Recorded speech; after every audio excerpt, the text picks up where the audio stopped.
My general impression of the movie is that it is not one of those movies I want to rewatch. You, on the other hand, might find it interesting. And by the end of this review, you would have made the decision to even watch it at all. But most importantly, you would begin to look inward to see where your self-sabotaging skills are coming from. The setting is very English and London-based, which I can't relate to or keep up with their slang and all. It was tough. However, the characters Taser and Dion stood out to me. Taser is sabotaging his life because his mom left him. He's holding on to the hurt of being abandoned. That he doesn't even see those who love him in front of him.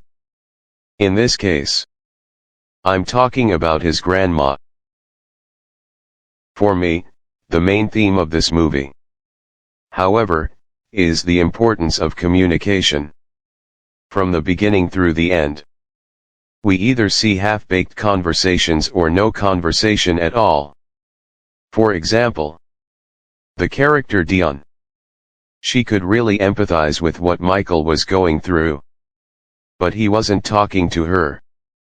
Which eventually led to her being surrounded by dangerous people. Taser's life could have turned out better if only he'd let go of the hurt, of the anger.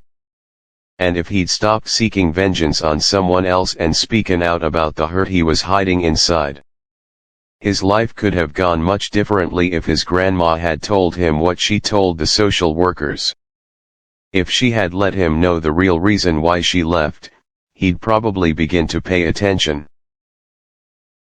Now, if he had all these and if all the other characters communicated properly, made communication a priority for which they made time, this story wouldn't have gone in the direction it did. So thanks to all their bad decisions, we have a movie. This goes a long way to show that no matter the decisions you take, you'll end up where you are meant to be. Except, of course, if you decide not to go forward. Except if you decide not to participate in living. Other than that, you end up right where you are meant to be, and everything you had been through prior would just be data for mapping out your next steps. Unnecessary data, if you ask me, because the universe that brought you to this place already has the next steps taken care of.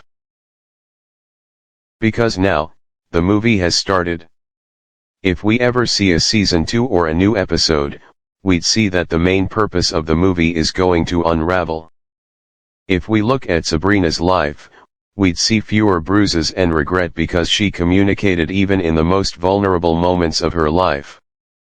She could have communicated something sooner, though, but she didn't wait until she was cornered to do so like Michael and some of the other characters.